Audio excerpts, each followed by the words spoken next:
Somewhere out past the last streetlight, there are things that were never supposed to be photographed. Most of them are small enough to hide in a hedge, in a hallway, under a bridge you drive over without thinking. One of them is taller than the clouds, with the skull of a deer and the body of a starving man. We're going to climb all the way up to that one. But we start small. We start with a smile in the dark. Mara walked her dog every night along the same quiet path behind the houses. The dog, usually pulled toward the open field, ears up, tail going. That night, it stopped dead. It just stood there, staring into the hedge, a low growl building in its throat. Mara raised her phone to see what was bothering it. The flash caught two eyes first, set far too wide apart, then a mouth, then more mouth than any face should hold. It was already smiling before the light ever touched it. She stepped back. The smile didn't follow her. It didn't need to. It only stretched wider. This thing stands around 6 feet tall, the height of a grown man, but thinner, hunched low to stay tucked into the dark.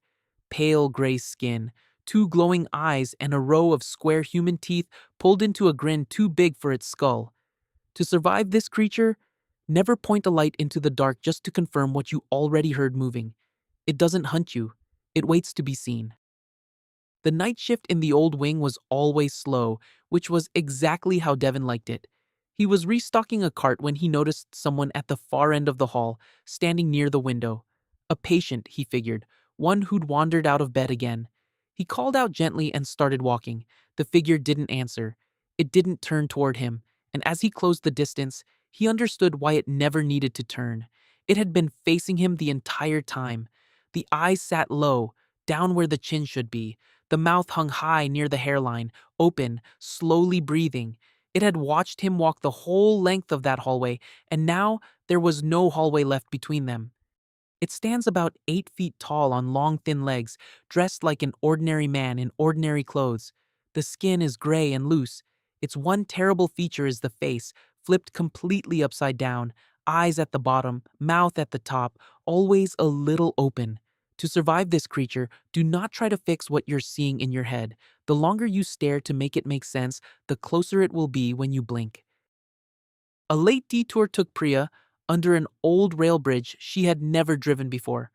Her engine stalled in the black underneath it, and in that sudden quiet, she heard them. A soft, wet murmur, like 100 people whispering at once, drifting down from somewhere above the roof of her car. She leaned over the wheel and looked up through the windshield. The underside of the bridge was moving. A long, pale body was coiled up into the steel beams, thick as a tree trunk, and every inch of that body was covered in faces, dozens of them pressed into the skin, all murmuring, all turning at once toward the glow of her headlights. She didn't wait to hear what they were saying. Uncoiled, it would stretch much farther, but bunched up in the rafters, it sits around 13 feet across.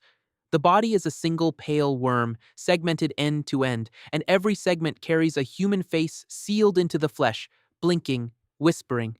To survive this creature, keep your eyes on the road and never stop beneath a bridge to find out where the whispering is coming from. Eli wasn't supposed to be awake. The TV was the only light in the house, turned down low so his parents wouldn't hear it through the wall. During a commercial, he glanced over at the glass door to the backyard, and there was a shape standing in it. At first, it almost made him laugh. A tall black cat with round white eyes and a big curving smile, like something drawn in an old cartoon. Then he noticed how tall it was, its head nearly touching the top of the doorframe. Then the smile widened, past the edges of where a face should end, and the thing slowly tilted its head. And it lifted one long rubber arm and waved at him. Standing upright, it reaches about 20 feet, far too big for the silly shape it wears. The body is flat cartoon black with rubbery stretching limbs, round glowing white eyes, 4 fingers on each hand, and a grin lined with sharp, uneven teeth. To survive this creature, do not wave back, and do not treat it like the harmless little thing it is so desperately pretending to be. We're halfway up the ladder now, and everything ahead of us only gets bigger. If these stories are keeping you company in the dark, do me a quick favor and hit that subscribe button. It genuinely helps the channel grow. All right, back into it. Sophia and Cole had pitched their tent in a clearing far from any marked trail. After dark, they sat close to the fire, and Cole kept glancing up at the tree line, frowning at something. Sophia followed his eyes up past the tops of the pines. Swaying there gently was the head of a horse, long and mournful and far, far too high off the ground, lit pale silver by the moon. Its neck stretched down and down into the black of the forest, thin as a rope and impossibly long. It didn't charge them. It didn't make a single sound. It only lowered that sad, heavy face toward the fire, slowly, and watched them, until neither of them could stand to look anymore. Its body stays hidden in the trees, but the neck alone unspools to roughly 30 feet. A perfectly normal horse head sits at the very top, eyes heavy and sorrowful, wearing something closer to grief than to hunger. The calm is the worst part. To survive this creature, close your eyes and simply wait. They say the ones who keep staring back are the ones who are never seen again.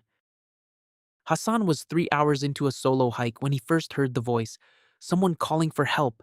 Faint, coming from a ridge of dead gray trees off the trail. He left the path and started climbing toward it. But the voice kept changing as he got closer.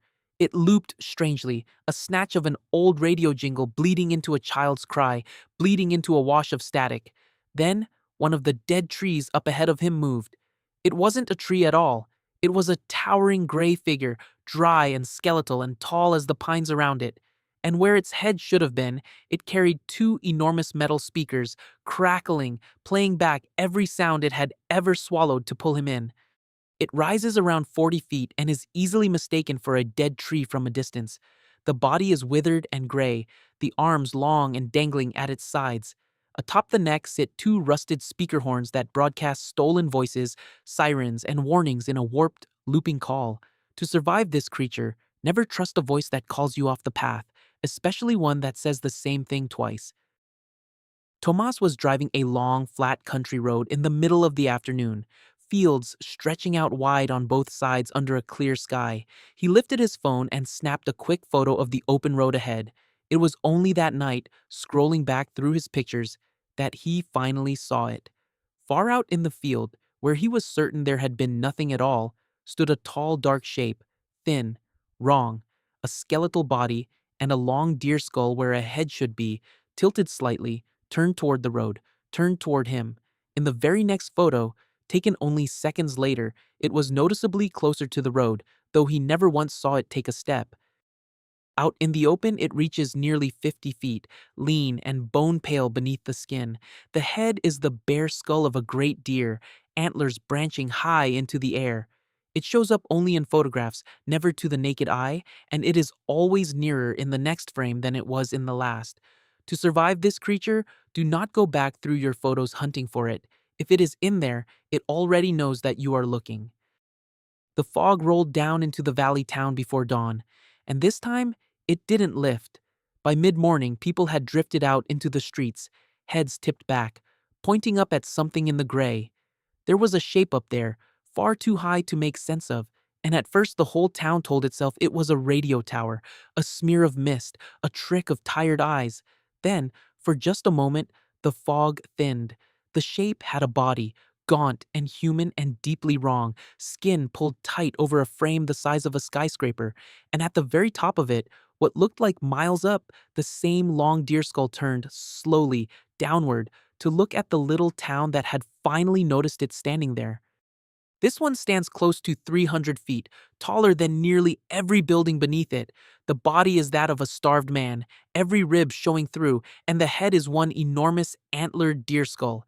It does not chase anyone. It simply arrives and waits to be seen. To survive this creature, just hope you never live to see the morning the fog finally lifts and it is already standing over your town. And that's the whole climb, from a smile in a hedge to a giant lost in the fog. If you made it all the way up here with me, you've got a stronger stomach than most people who start. So, drop a like, hit subscribe, and tell me down in the comments, which creature should we explain next?